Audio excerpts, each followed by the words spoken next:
মশলাদার মুচমুচে পেঁয়াজের পরোটা। এর আগে হয়তো আপনারা অনেক রকমেরই পরোটা খেয়ে থাকবেন, মেবি আপনাদের কাছে এই রেসিপিটা একদমই নতুন। পরোটার প্রতিটা লেয়ারে পেঁয়াজের স্টাফ আর একদম মুচমুচে খাস্তা পরোটা। রেসিপিটা জানতে হলে অবশ্যই ভিডিওটা ওয়াচ করতে হবে। এখানে আমি 3 বাটি ময়দা নিলাম, 3 বাটি মানে নিয়ার অ্যাবাউট 300 গ্রাম। এরপর দিয়ে দিলাম পরিমিত লবণ আর এখন দিয়ে দেব 30 ml সয়াবিন তেল। এরপর হাতে করে খুব ভালোভাবে ময়ানটা মেখে নেব। ময়ানটা যত ভালোভাবে মাখা হবে পরোটাটা ততটাই খাস্তা, ততটাই মুচমুচে হবে। এই দেখুন হাতের মুঠোয় এসে যাচ্ছে। আবার খুব যে ময়ান হয়েছে এমনটাও নয়, যেহেতু পরোটা হবে ময়ানটা একটু কম করেই দিতে হয়। এরপরে দিয়ে দিলাম কুসুম গরম জল। হাতে গরম যাতে না লাগে সেই কারণে প্রথমে আমি চামচে করেই মেখে নিলাম। এরপর হিটটা একটু কমে গেলে হাতে করে প্রেস করে করে মেখে নেব। অবশ্যই জলটা অল্প অল্প করে অ্যাড করতে হবে, তা না হলে অনেকটা নরম হয়ে যেতে পারে। এরপর আবারও একটু জল দেওয়ার প্রয়োজন আছে, তাই সামান্য পরিমাণে জলটা দিয়ে দিলাম। এরপর আবারও হাতে করে প্রেস করে করে এই রকম একটা সুন্দর ডো করে নিলাম। এখন এটাকে রেস্টে ছেড়ে দেব 30 মিনিটের জন্য।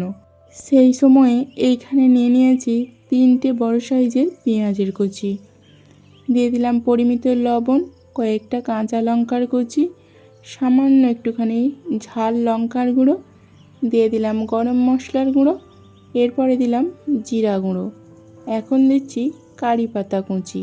এরপর হাতে করে খুব ভালোভাবে প্রেস করে করে মেখে নেব। মাখাটা যত ভালো হবে পেঁয়াজটা ততটাই নরম হয়ে আসবে, যেহেতু লবণ দেওয়া আছে। এখানে ঝালের জন্য যথেষ্ট পরিমাণে কাঁচা লঙ্কা ইউজ করা হয়েছে, তারপরেও আমি সামান্য পরিমাণে লঙ্কার গুঁড়ো দিলাম, অনলি ফর মশলাটা কালারফুল হওয়ার জন্য। আর সামান্য ঝাল তো হবেই ডেফিনেটলি, সেটা কাঁচা লঙ্কাটা আমি অ্যাডজাস্ট করেই দিয়েছি। 30 মিনিট ওভার। এখন আমি ময়দাটা দেখে নিচ্ছি। হাতের প্রেসারে ময়দাটা যেভাবে টানছি সেই রকমই হয়ে যাচ্ছে, তার মানে খুব ভালোভাবেই সেট হয়ে গেছে। এখন আবারও কিছুক্ষণের জন্য হাতে করে মথে নিলাম। এরপর লেচি কেটে নেব। এখানে যেহেতু প্রথমে রুটি বেলা হবে সেই কারণে ছোট ছোট করে লেচি কেটে নিলাম। 6টা লেচি কেটেছি। এইগুলো এখন হাতে করে প্রেস করে গোল করে নেব, যাতে রুটিটা বেলতে অনেকটা সুবিধা হয়। এরপর ময়দা ছড়িয়ে ছড়িয়ে রুটিগুলোকে বেলে নেব। রুটির যেরকম সাইজ হয়, মানে বেশ বড় বড় আর পাতলা পাতলা, তাতে করে লেয়ারগুলো খুব ভালো হবে। দেখুন একদম রুটির পারফেক্ট সাইজ হয়েছে আর বেশ পাতলা পাতলাও হয়েছে। এইভাবে সমস্ত রুটিগুলো প্রথমে আমি বেলে নিলাম। এরপর চাকির মধ্যে একটা রুটি নিয়েছি। এবার এই মশলাটাকে রুটির মধ্যে স্টাফ করে দেব। বেশ অনেকটাই দিতে হবে, যেহেতু রুটিটা অনেকটাই বড়, আর মশলা যতটা বেশি দেওয়া হবে ততটাই টেস্টি হবে। আর অবশ্যই খুব ভালোভাবে স্প্রেড করে দিতে হবে, যাতে করে পরোটার প্রতিটা লেয়ারে খুব ভালোভাবে মশলাটা থাকে। এরপর আবারও একটা রুটি এর উপর দিয়ে দিলাম, একটার উপর একটাকে পারফেক্টলি সেট করে দিলাম।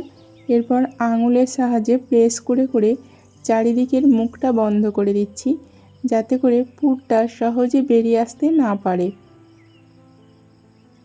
এরপরে মাঝখান দিয়ে দিয়ে একটা ছুরির সাহায্যে কাটিং করে দেব।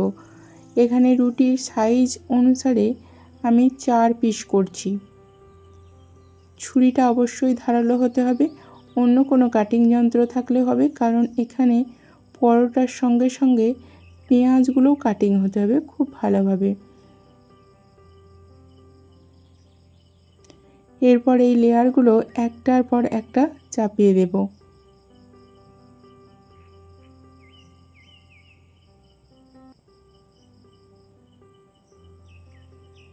একটু সাবধানবশত কাজটা করতে হবে, যাতে পুরটা বেরিয়ে না আসে। এরপর এইভাবে পাকিয়ে পাকিয়ে লেয়ারটা করে নিতে হবে। গোল করে পাকিয়ে নিলাম। দেখুন কোনোভাবেই কিন্তু পুরগুলো বেরিয়ে আসছে না, অথচ বাইরে থেকে শো হচ্ছে, প্রতিটা লেয়ারেই পুর আছে, দেখেই বোঝা যাচ্ছে। এখন হাতে করে একটু প্রেস করে দিচ্ছি যাতে বেলতে সুবিধা হয়। এখন বেলেন চাকিতে অল্প একটুখানি ময়দা ছড়িয়ে নিয়েছি। এরপর বেলেন দিয়ে খুব সাবধানবশত হাতে করে এইভাবে ঘুরিয়ে ঘুরিয়ে বেলে নিতে হবে। যেহেতু প্রতিটা লেয়ারে পুর আছে তাই ছেড়ে যাওয়ার সম্ভাবনা থাকবে, তাই খুব সাবধানবশত বেলে নিলাম। এখন উনান জেলে কড়াইটা বসিয়ে দিলাম। কড়াইটা খুব ভালোভাবে গরম হলে দিয়ে দিলাম পরিমিত সাদা তেল। তেলটা পুরো কড়াইতে লাগিয়ে নিলাম যাতে আটকে না যায়। এরপর দেখুন পরোটাটা দিয়ে দিচ্ছি। মিডিয়াম আঁচে ঘুরিয়ে ফিরিয়ে উল্টে পাল্টে লাল লাল করে ভেজে নিতে হবে।